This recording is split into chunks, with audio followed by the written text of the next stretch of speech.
Hey everyone, this is Vickie Connor. And I'm Jamie Hale. We're getting closer to 2024 and looking forward to another year of Pacific Northwest travel. And as we make our travel plans, we want to know all about the places that you want to see and all the things that you want to do. If you have any fun travel plans or questions about places to travel, let us know. On our upcoming New Year's episode, we'll be covering all of your great ideas as well as some travel ideas of our own. You can email your travel plans, dreams, and questions to podcasts@oregonian.com. But for now, on to this week's episode. Hello, hello. Welcome back to Peak Northwest, an outdoors and travel podcast by the Oregonian and Oregon Live, dedicated to the adventure and exploration of our beautiful Pacific Northwest. I'm Jamie Hale. And I'm Vickie Connor. Together, we take you to some of the most beautiful and interesting destinations in our region, discussing where to go, what to do, and places to see. 'Tis officially the holiday season, and if you celebrate Christmas, there is a good chance you're on the hunt for a Christmas tree if you haven't gotten one already. That's right, Vickie. Count me as someone who has not gotten one already, but who has been meaning to do it. So today we thought we'd go through the options you have to getting a Christmas tree in the region, from the traditional to the not so traditional. And Jamie, I personally grew up with an artificial tree, and Mhm. so I was never blessed to go through the tradition of going and cutting one down anywhere. However, my artificial tree that I grew up with was something like it was pretty dang tall. I want to say it was like close to 10 or 11 feet tall. And boy, did we use that thing year after year. I think we I think we had it for like 18 years straight. That's the benefit to those artificial trees, is not having to worry about the hassle of getting one. I grew up with, you go to the tree lot, you get a tree. That's my memory anyway. And yeah, it's a whole thing. And part of it is like really kind of cool and romantic. You go get the tree, someone ties it to the roof of your car. You get the tree stand and the little tree skirt, and you got to put the water in it and all this stuff. But Yeah. it's also a little bit of a hassle sometimes. So I've got nothing against artificial tree people. But that said, we are in Oregon, and this is like Christmas tree capital. Yeah, we are totally in Christmas tree capital. I was just doing some research to see because I always hear, Oregon is the number one producer of Christmas trees. I'm like, is there another state like is Washington vying for the spot? Like, have we ever been topped before? But it seems to be that Oregon is still the number one producer of Christmas trees. Yeah, drive out, to Silverton or, to Estacada or any of these areas, and you'll see like all those Christmas tree farms with like the various sizes going out, being grown for the various years. And Yeah. I know it's always fun to see those cute, tiny little Christmas trees growing out there Uh that, huh. in a few years will be, shipped off to Home Depots in Indiana or whatever. Exactly. Yeah.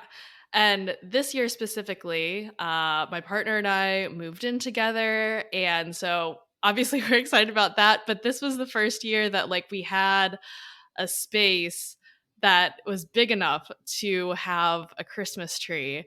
And so we were super pumped. And I was like, all right, this year, let's go to a farm and cut one down and, you know, decorate it, get all the stuff and do it right this year in a space that works for it. So I did my research of different farms in the area, and I was just like inundated with options. I was Oh overwhelmed my by all gosh. of the options around Portland.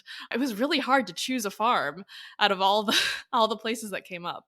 So, yeah, how do you go about doing that when you have like this, flood of choices? What aspects of this were you looking for? What qualities of a tree farm were you considering?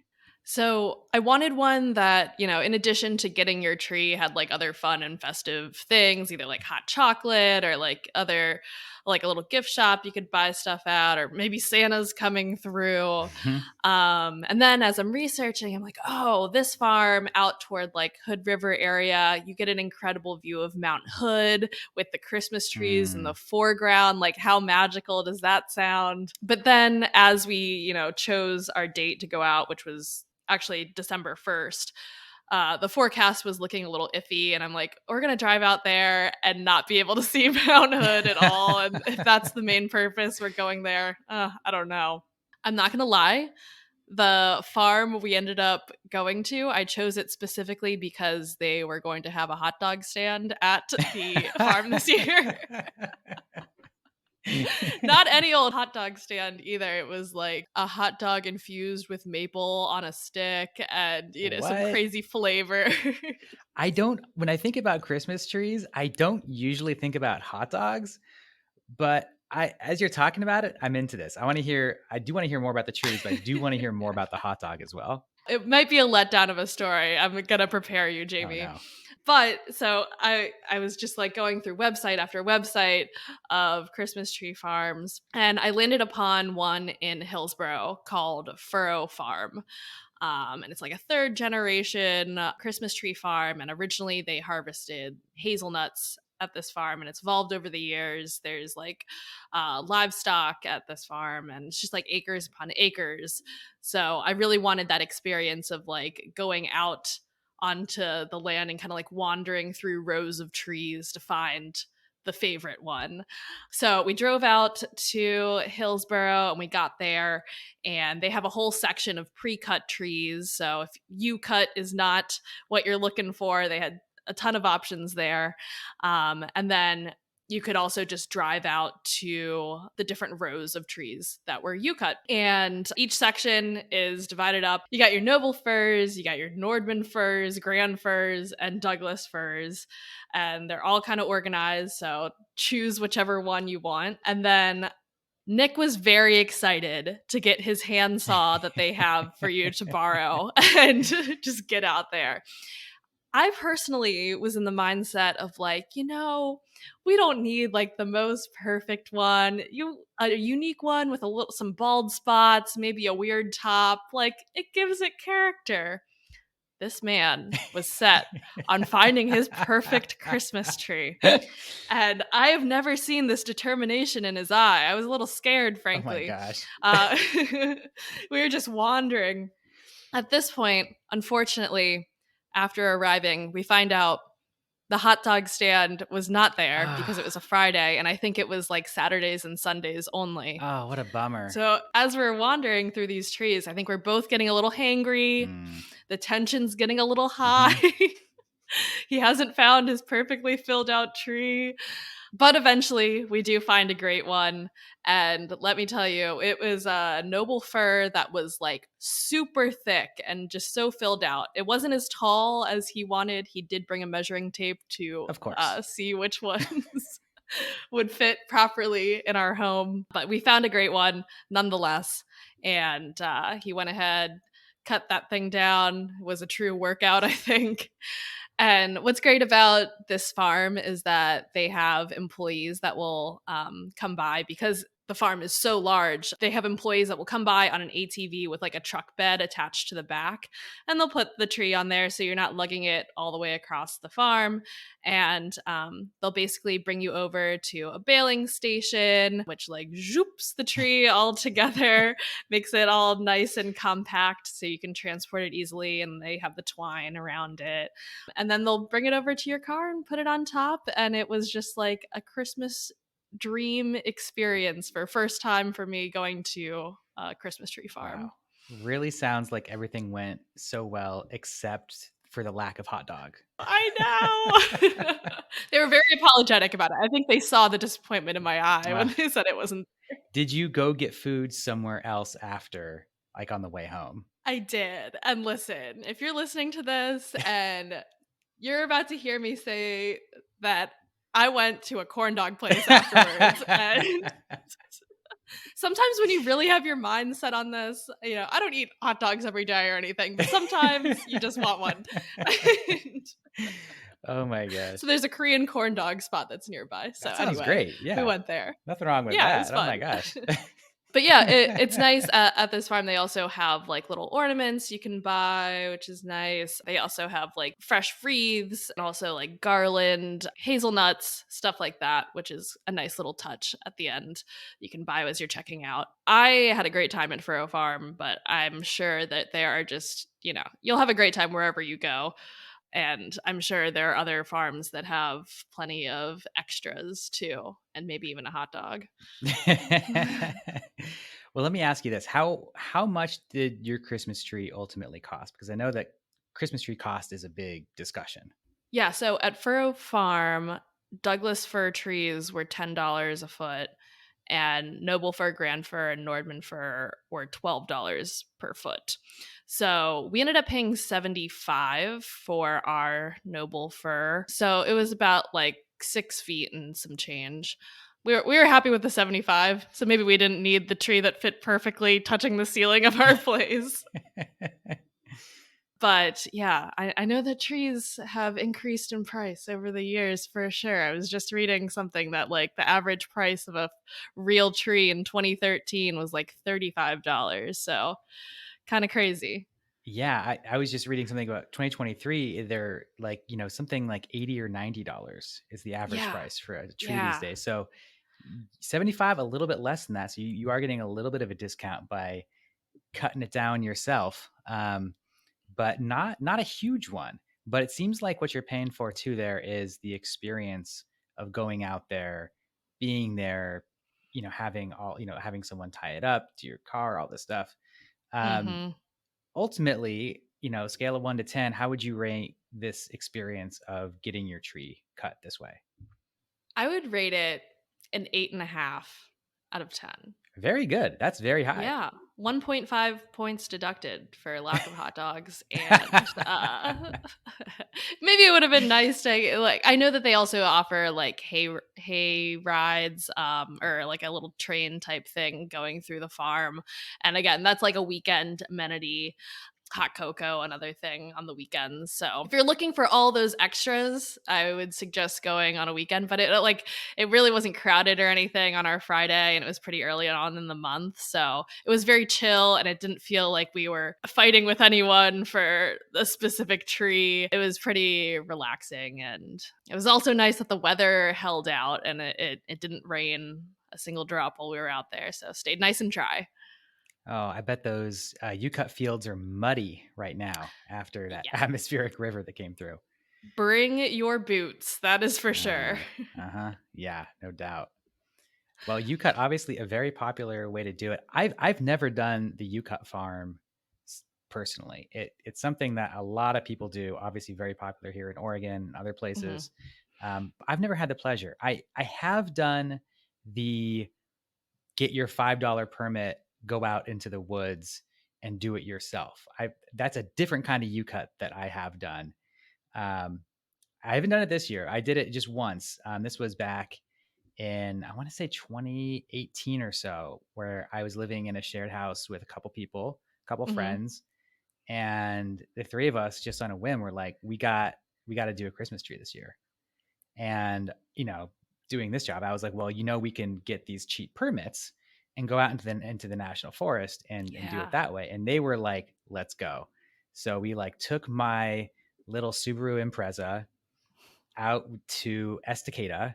And these days you can do the permit online. They've made that, a possibility, which is really nice. But back then, you couldn't. So we had to go to like a little like fishing shop in Estacada, where like the guy, you go to the counter where you can buy bait or whatever, beer, and he sold us a permit for $5, and told us like, here are some places you can go do it. And there's all kinds of requirements you have when you're getting a tree. So you can only cut them in certain places. You can't just like go to like, the your favorite wilderness trail and like step off the trail and go cut down a tree. It's not No. like that.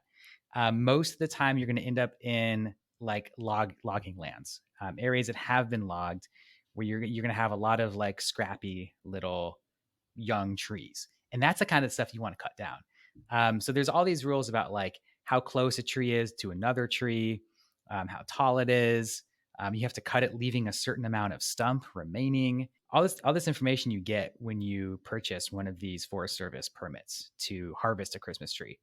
But so we went out there and we ended up driving down some like, you know, logging roads out there in the Mount Hood National Forest outside Estacada, just like looking and waiting to see, where are we going to find some little trees, like a bunch of little trees we can sort of pick from, and eventually ended up just like pulling off, on this like little like muddy gravel pull out, making sure to leave room because logging trucks might come through, um, and like climb down a muddy hillside. We had bought like a little handsaw just for this purpose, which I still have. I've used it like twice since then. Really nice to have. You never know, and you could use a little handsaw. We got our little handsaw on our boots, and we tromped down this muddy hillside and looked around and found, like, I mean, truly the opposite of what you're going to find at a U-cut farm. Like, if you go into the forest like this with the mindset of I'm going to find the perfect tree, you're going to walk away empty handed. There's just not, there's not beautiful, full, lush trees that have been like, genetically modified and grown specifically for this purpose. These are like the scrappiest little upstarts, um, bald spots galore, weird little branches, funny leans. I mean, I love it personally. I think it's great. But I mean, you really have to lower your expectations for this kind of Christmas tree harvesting. And we found, one that worked for us, that was like the right size and everything, and cut it down. And, unlike the experience of having someone, zoop it into a little tube and tie it to your car, we just like dragged it up the hillside. And I had like put a tarp down in the back of my car. And because there were like three of us, it was kind of like the trunk was kind of in this weird shape where you couldn't like fit it all the way, and it kind of had to go at a weird angle. So we had a tarp down, and we kind of like maneuvered the tree into the car where it was like it like reached really all the way up to like the gear shifter. um it was, and the person in the back seat like had their arm around it and it was like in their face. um I probably could have tied it to the top of the car, but I didn't have like the right materials. I bought a saw, but I didn't think about tying it to the top. And I thought it'll probably be fine. And you know what? It was. It was fine. And I would do it again. um, and just like, drove off, carted it back home and set it up in our house. And I love like, oh, I love the character of these weird little trees. Like it had like one long branch that like stuck way farther out than the others, that like we could have trimmed up if we wanted to, but we didn't. It just like stuck out into like, the area, and you had to kind of walk around it. And just like the having like, ornaments in these dumb little shaky branches is just so fun. I love it. It's like a big Charlie Brown Christmas tree where it's a little sad, but it's like robust and also, you know? I was just about to say, you know, when we're talking about these trees, they are like the Charlie Brown Christmas trees. And I think it's really special, you know? Like this is when you're Mm-hmm. putting an ornament on, you're like, is this branch just gonna snap by putting this tiny little ornament on? Who knows? But we're gonna find out. Um I Yeah. this is also something that I've been wanting to do since moving to Oregon. And I love that you have this story from 2018, and it's probably like a story you probably will not forget either. What were the qualifications for this specific tree that you chose out of the other ones? I mean, there were not a lot. It, Oh, it was like, okay. how far is it from the road? Aside from all the qualifications you have to do, like how close is it to other Yes. trees and all Yeah. that stuff? How tall is it? It was just like, how easy is it going to be to get this out of here? Like we didn't want to go on a huge hike into like the forest, which you can do, but you also hear stories about people getting lost while doing that. Um, and you have to like you can't cut trees so close to a trail. You have to go farther off. So like, if you want to do it safely, it's easier just to do it along these logging roads. Um, but then it's also a pain. This isn't an area that's like been, you know, um, that's had trails cut into it. There weren't like easy ways to get back. So we really just wanted to do it as safely as possible and as easily as possible too. My housemates at the time were not like most outdoorsy people. They were like Uh-huh. down to do this, but they're not the kind of people who had like proper footwear, emergency supplies. They weren't the ones who were like, let's go out into the woods and do this. They were like, the ones who would say like, let's go out into the woods and do this. And then they would be on the news the next day, you know? So I was like trying to keep everyone safe and everyone happy, and Yeah. do this as like easily and safely as possible. So just looking at the Forest Service website, it looks like 5 trees per household max. That's your if you annual limit. if you need more than 5 trees, I don't know what's going on with you. If you got to have more than 5 trees, that's a little too extra. Maximum 15 feet tall. Hmm. So if you're Yep. going out there with a big truck or something, must be growing within 12 feet of another tree. You have to cut down the entire tree, leaving a stump no more than 6 inches from the ground. No cutting within 100 feet of any highway or in a wilderness or recreation area or trails, and or within active timber sales. So that's like the lowdown basics that they're telling you, and then it looks like you can get into the nitty gritty of all the guidelines with this tree permit. But do you Exactly. think that you will do this year, Jamie, or what are you thinking for your Christmas tree? Boy, I don't know. We've talked about it. Um, I think the it's feeling a little inconvenient Mm, is the thing. It's yeah. cheap. That's the thing. You're talking about the permits are $5 plus 250 for the service fee, and you're doing it online. So that's 750, which is what 10 times cheaper than the tree that you got at the UCut farm, right? I mean, you're paying for some gas to get out there, of course. But it's just, it's the time, it's the effort. Um, what we're looking at doing is maybe just going to there's a tree lot down the street from us on Division in Portland that is like a fundraiser for a local preschool. So I feel like, if we're gonna pay money for a tree, I'd love to do it for a fundraiser. Mm-hmm. And just go find a scrappy little tree there that nobody wants. I love those trees. I think they're more real. I feel like, yeah, like they've got the character, and it makes me feel like, someone living in like, the wilderness in 500 years ago or something, like going off and getting a scrappy little tree, not one of these farmed ones, but one of these like scrappy forest trees. I like the romance of that. So I think that's kind of what I'm thinking this year. But I'm a big proponent of doing the tree permits this way. It's a Yeah. nice way to go out into the woods too, and bring a little bit of that back to your home. I feel like it's something special just to do in this region too. So there are plenty of options, that is for sure, this year in getting your Christmas tree. That's right. Well, we've talked about you cut farms. You've talked about the forest. I mean, obviously, too. You've got these various tree lots around everywhere.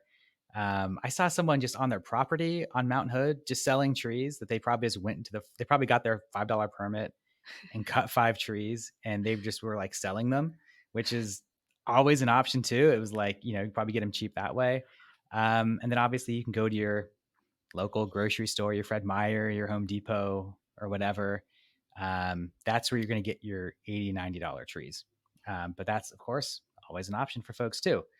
Little less romantic than going to a fun farm or to the forest, but you can definitely do that as well.